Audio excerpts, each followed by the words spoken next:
All right, so I'm going to go into cat. I need to remember, was it Control F for Fog of War? But let's go into caster mode, and I'm going to fast forward. Well, hold on, cinematic mode. Hold on, wait a minute. And while I am here, so I'm going to skip forward a lot of this, right? So this guy here, he does a tactic, right? That's what Mongols players do. It's called tower rushing. Mongols are really strong at doing tower rushing.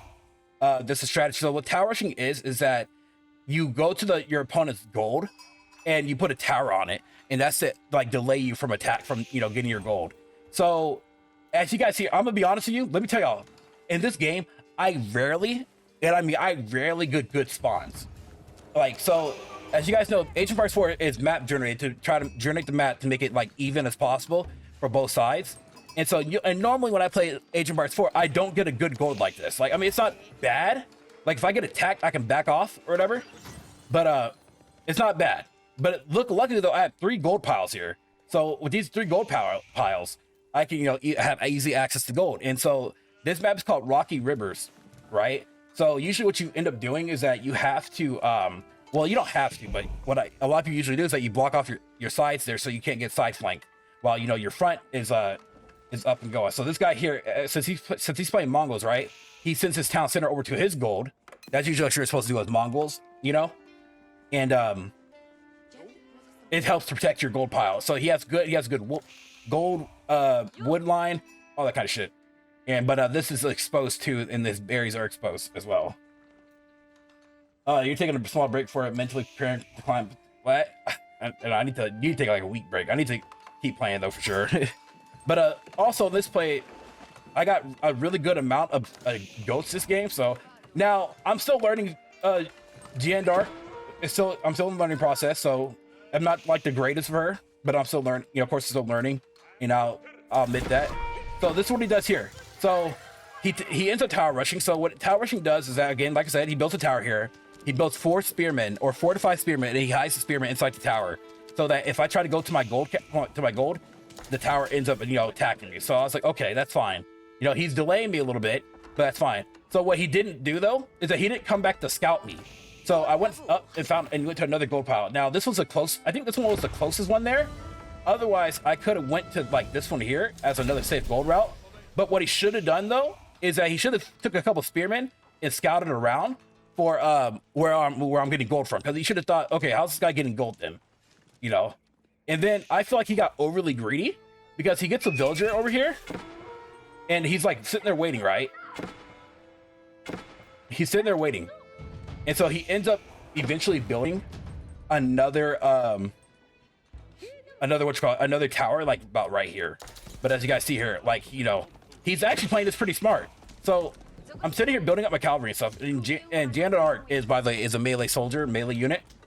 And so, she's I'm letting her sit up there and heal up before I go back. So I'm just sitting here. I'm trying to make sure I calm myself and make sure not to get too stressed out. Just like, do what I got to do. So as you guys see here, he starts building another tower. Just back from spending time with friends. Hope your day's going. My day is going well, dude. Thank you. I appreciate it. It is going well. Like I said earlier, got out of a hot shower, and just like I was like, it's time for me to play some Age of Empires 4. And so as you guys see right now, what I'm doing at the moment is that I have let me switch over one more time. 9 on food, 12 on wood, and trying to build up the wood, and I only have 4 on gold to help me get a constant gold. Because when you're in the second age, by the way, you don't necessarily. Ooh. So I didn't notice it until I was like, oh shit, he popped out. But hey, you mostly want to focus on a lot of wood and a lot of food. So yeah, he's making like a lot of units here in order to try to hold me back. I was like, okay, that's cool, dude, that's cool. So I'm still pumping out, archers, and I'm pumping out horsemen still. Now I should have built a second stable, but I didn't do that, mind you. So now I'm just walking out trying to go ahead and get this here. He gets my scouts, like that's fine. And I'm trying to bait him out here. For my archers can attack his spearmen there. Now I did lose a lot of value there by like letting my knights die. And then I screwed up right here. So I was wondering where he went with these spearmen here. I was like, where did he go with these spearmen? I was like, okay, that's fine. And like apparently he passed my villager. We both didn't realize, I guess. So I was like, okay, that's fine. So as you guys see, now he's building up an army. He's trying to, like, you know, get his army up. That's a lot of spearmen, by the way. So we both have an even army count here. He stopped building villagers at a certain point, I guess, because he's stuck at 24 villagers and I'm at 30. So unless they, I don't know, I'm not sure how Mongols play out, but unless they pop out 2 at a time, I'm not for sure how they work. Like, no, I think at this point he has a, is he going 2 TC? Like, so I'm not a Mongols person. I don't know a lot of what the Mongols do for the most part. And then I realized I had 2 goats right here. I was like, oh shit. So now while this is going on, right, I'm sitting here like, okay, I need to go out and raid him pretty soon. So I went ahead, I got these horsemen here, right? I'm like, okay, since he attacked me, I got to go ahead, you know, I got to retaliate some way, some shit for him, right? So apparently here, this is where he said I was cheating at. So look here. I saw that he had villagers here when I was going to go scout. And he's like, after I killed his villagers there, he was like, dude, you're cheating. I was like, what? He's like, yeah, because you saw me build my tower or collect food there or something like that. I was like, yeah, you built a tower and collecting food. How? And I saw what you were doing. How is that considered cheating, bro? Like, what are you doing? Like, and so now, like, at this point, usually between 13 and, like, let's say like 8 to 15 minutes, you know, you gotta want to decide if you want to go like 2 TC or not, like, as of now. Because, like, eventually, you know, you gotta hold out one of these piles here. So right here, I end up going back and like seeing like what's happening here, and he brought in 2 spearmen. I was like, okay. And I killed those 2 spearmen. I was like, okay, that's fine. So now I'm just, you know, building up the army, you know, still. And he's in H3 and I'm still in H2. So he rushed to H3, and at this point, I think he has like what, 3 siege. I think they count towers as siege if you upgrade them, I think.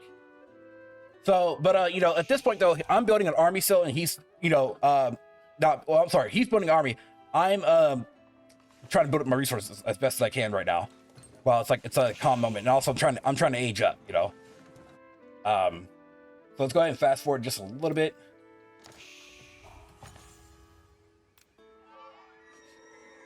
And so now, but I do have a bigger, now keep this in mind, I have a bigger villager count than him. Like a lot bigger villager count. I don't know, like, if he stopped creating villagers or what. But of course, with that villager count, he's not going to be able to sustain himself. So I guess he just rushed to H3 without, like, I don't know. But I got some villagers here. I wanted to raid him, got some villagers here. But so what I learned from watching a lot of AOE4 streamers is, like, even though you're killing villagers, it's not about killing villagers. It's more so about giving them idle time. Like, because you want to idle their economy. So then he tries to push me here. As you guys see, he's building up units, going rams, and he's trying to push me here. And he has a siege tower.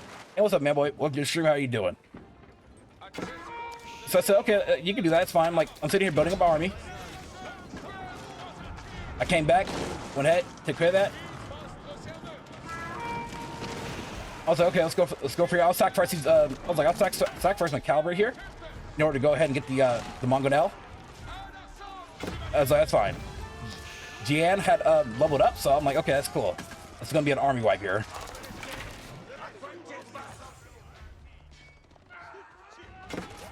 So now I'm just like sitting here going ahead. I have to get Joan out of there. And so I don't know what this building does to the Mongols, but I think it gives them healing of some sort, maybe? I'm not for sure. Like I said, I'm not a Mongols player, so I'm not exactly for sure.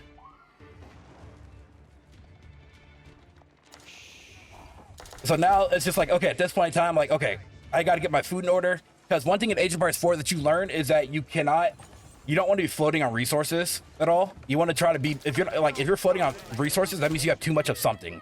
So let's say once you get over like 500 wood, you got to spend that wood somewhere. Well, it's going to be on production building or for farms and stuff. So as you guys see, I'm trying to get my farms going on 1 TC. And again, I got these good gold piles and stuff. Now this building of France is also, or is like the best building in my opinion in France. I mean, that's just me though. It's called the Go Hall. Eventually, the more the game goes on, it collects resources for you for free. And usually, you know, you just click this button there and you get like 1,000 gold eventually, or 1,000 food, or 1,000 wood. So for the most part, I shift between, you know, food, gold, or wood, whichever I need the most. Because especially if I shift like my wood villagers over to food, as you guys see, I have 20 villagers on wood. So if I shift them over to food, then I just build a whole bunch of farms, you know. So now I'm building up my army. I have 40. He has 33. Mongols, of course, you don't build walls. Keep that in mind. And yeah, Mongols, you don't build walls, so he's just there. Now, I'm not gonna lie, I had a pretty tough time going into it, and then I realized I was like, oh, he's trading. I saw that. I was like, okay, he's trading. I was like, don't know how much trading he's doing, because trading is really risky, especially if, like, I don't know why he didn't build any towers around the market, but that's him though. And so I'm gonna fast forward it a little bit more. All right, slowing it down. So with this army here, this is like a scouting army, right? I'm like, okay, I want to figure out what this guy is doing right now. I need to figure out what he's doing and how, and what kind of army he has. You know, it's a test army, you know. I'm just there to say I don't want to be too aggressive. Did not know that Mongols. Did not know that Mongols you can build what you call it like that. That's interesting. So as you guys here, I do a little test fight here, and I was like, okay, we're gonna lose. I'm gonna lose this fight, so I backed off. I went ahead and backed off. So now I know that this building here, like, I guess it heals your, if you're fighting near it, it heals your units or something like that, I guess. So yeah, that was a test. I was like, okay, I'm testing out, kind of see what he had. Lost a lot of units. As you guys see, I'm floating on a lot of food, but I don't have a lot of gold in order to, you know, sustain that. So I was like, okay. I shifted my landmark over to the food, by the way. And now just like, all right. Now I can finally get armor. Now at this point though, I didn't realize I didn't get wheelbarrow yet. I thought I got that like a long time ago, and that kind of upset me. I was like, bro, how did I not get wheelbarrow yet? And wheelbarrow increases your carrying capacity of villagers by 5 and the moves by 15%. Now sometimes though, you don't have to get wheelbarrow, but you know, I mean, you don't really have to get it, but you want to get it eventually, because some things you want to skip out. But I am getting my my black market upgrades, and he isn't though, so that's another thing. Like if you want to. So I'm working on just having a decent army. So eventually he ends up pushing and starts attacking, because I started building towers on his market there. I was like, okay, since he wants to be aggressive, I was like, okay, it's time for me to be aggressive then, right? So I end up pushing out over here. And I believe I win this fight. Yeah, I think I end up winning that fight. Yeah, I end up winning. So I have a mixture of crossbowmen and archers. So the difference is that crossbowmen, archers have a faster DPS than crossbowmen, but also crossbowmen, they have armor piercing. So that's like the difference between archers and So like, in a sense, I believe if your opponent builds like a mass of archers, I mean, crossbowmen, you can counter them archers and also Mongols or whatnot. So kind of cool. So yeah, he ends up like so he's trading, so I was like, okay, I'm gonna take out the trade there. And at this point, y'all, he's still calling me a cheater. He's like, dude, you're cheating. I was like, dude, I'm not cheating. Like, chill, bro. So yeah, then I realized, I was like, okay, he has a Mongol. The Mongol's gonna screw me over, so I got a Mongol as well. Now, what I also got to work on is my Mongol, my microing. So microing is basically where you know your certain units, you know, you want to make sure certain units in the front line, so units in the back line, also units can protect your crossbowmen. So this is where I actually really failed here. But my Mongols were like targeting like the wrong units, and that really hurt me. I was like, bro, that's so fucked. And so that like literally wiped my entire army, and I was embarrassed for that, honestly. I never felt so embarrassed in my life. I was like, bro, I totally failed that. But I entered H4 for he did, and like I said, he eventually, it feels like that he quit building villagers, and I've been constantly, I have a stronger economy than he does. So I'm just pumping out an army now. I'm just pushing out the army, pumping them out, trying to get them out as quickly as possible. The battle here, I believe, is almost over, because eventually he doesn't have much of an army in order to like, or what do you call it, economy to sustain his army, in a sense. But he's getting there though. So at one point though, I was like, okay, I need to build like a army of like cavalry, and like let them come in soon. So eventually, what happens here, right, is that I'm just building my army. I eventually end up building a castle here to defend, because I was going to get sacred sites at this point. Sacred sites, there's another way that you can end the game, and so I was planning on getting sacred sites here. So as you guys see, our army counts are pretty one and the same, 75, 69. So the only way that you can literally lose this game, at least especially me, is if I throw it, like, as in bad micro, bad everything. So I end up attacking, right? I was like, okay, it's time for you to attack. End up attacking. He got my siege here. I was like, okay, that's fine, that's cool. So then I get my Royal Knights in there from the flank and just shred him up here. And I believe this is when I said, I guess it, this is a GG. He's like, I guess, And I was like, dude, it's fine, bro. Like, it's not that serious, dude. Like, I get it. And I told him, I said, look, if you think I'm cheating, bro, just look at the replay. It's not hard, just look at the replay, bro. Like, that was the end of the match there. Pretty simple stuff. Please leave a like and also hit the bell notification down below. Thanks for watching.